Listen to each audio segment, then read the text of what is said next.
Hi friends, ఈ video ఆడపిల్లలు కన్న వాళ్ళకి మగపిల్లలు కన్న వాళ్ళకి ఈ వీడియో. ఇప్పుడు ఆ ఇంట్లో ఆడపిల్లలే ఉన్నారబ్బా. సపోజ్ మగపిల్లలు కన్న వాళ్ళు ఆ ఇంట్లో బిడ్డను తీసుకునేప్పుడు ఒక పద్ధతి ఆలోచించి తీసుకోండి.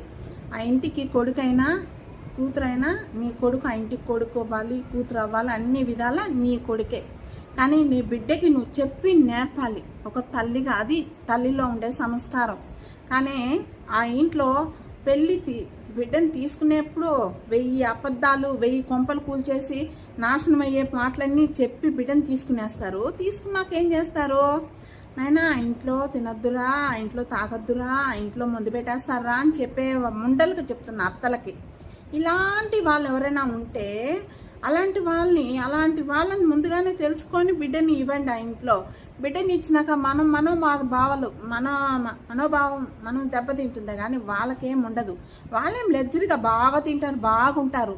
బిడ్డని ఇచ్చినమ్మ లోపలనే మనోవేదనతో అల్లాడుతూ ఉంటుంది. అంటే మన కొడుకు లేదు, అల్లుడు మన కొడుకై చూసుకుంటాడు అని చెప్పి ఇస్తుంది. ఏం చేస్తామో? అల్లుడనేవాడు కొడుకుగా ఉంటాడా? ఉండడు. కొడుకే, అల్లుడు అల్లుడే. ఎప్పటికైనా ఇది మాత్రం నిజం చెప్తున్నాను. చాలామంది అల్లుడు చూసాని మూఢనమ్మకాలు పెట్టుకోకండి. కూతురులాడ చూస్తారనేది మూఢనమ్మకాలు పెట్టుకోకండి. ఆడబిడ్డల్ని మనము అంత లేకుండా మనం పుట్టినప్పుడు ఏమనుకుంటాం, ఏముందిలే అల్లుడు కొడుకు తల్లి చూస్తాడని మనం అనుకుంటాం. కానీ ఇప్పుడు లేదు ఆ జనరేషను. ఎంతైనా వాడి అమ్మ, వాడి ఫ్యామిలీ, వాడి ఇదే చూస్తాడే కానీ మన దాకా చూడడు. మనం ఉన్నదంతా ఊడ్చి వాళ్ళకి పెట్టి మనం చేసినా కానీ వాడి అమ్మకి వాళ్ళకి సేవ చేసేదానికి మన బిడ్డ పనికొస్తుంది. కానీ వాళ్ళ బిడ్డ మాత్రం మనకి సేవ చేసేదానికి పనికిరాడు. ఎందుకంటే ఏం సంస్కారం నేర్పుతుంది తెలుసా అలాంటి యదవ మండలు. అయినా వాళ్ళ ఇంటికి పోవద్దు, వాళ్ళు ఏం పెడతామని పెట్టలేదు, వాళ్ళు ఇవి చేయలే అవి చేయలా అనే వాళ్ళడా ఉంటారు. అదేమవుతుంది? మగపిల్లలకి చెప్తున్నా, మీరు పెళ్లి చేసుకున్నాక అవన్నీ బుర్రకు ఎక్కించుకోకూడదు.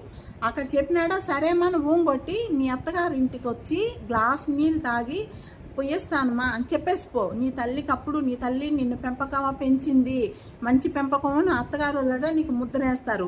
నువ్వు అది లేకుండా ఈదులో వదిలేసిపోతావు చూడు పెళ్ళాన్ని. నువ్వు మగోడు అని అనిపించుకోలేవు. నువ్వు 4 బిడ్డలు కన్నా నువ్వు మగోడు కాలేవు. వాళ్ళ ఇంటికి వెళ్ళి నీ తల్లి నిన్ను సంస్కారంగా పెంచింది అంటే వాళ్ళ ఇంటికి వెళ్ళి నువ్వు ఆ ఇంట్లో బిడ్డను వదిలి చూసుకొని రావే, నేను పోయిస్తాను అని చెప్పి వాళ్ళ అమ్మ నాన్నతో మాట్లాడిపోతావు చూడు. అప్పుడు నీ తల్లి నిన్ను సంస్కారంగా పెంచిందని.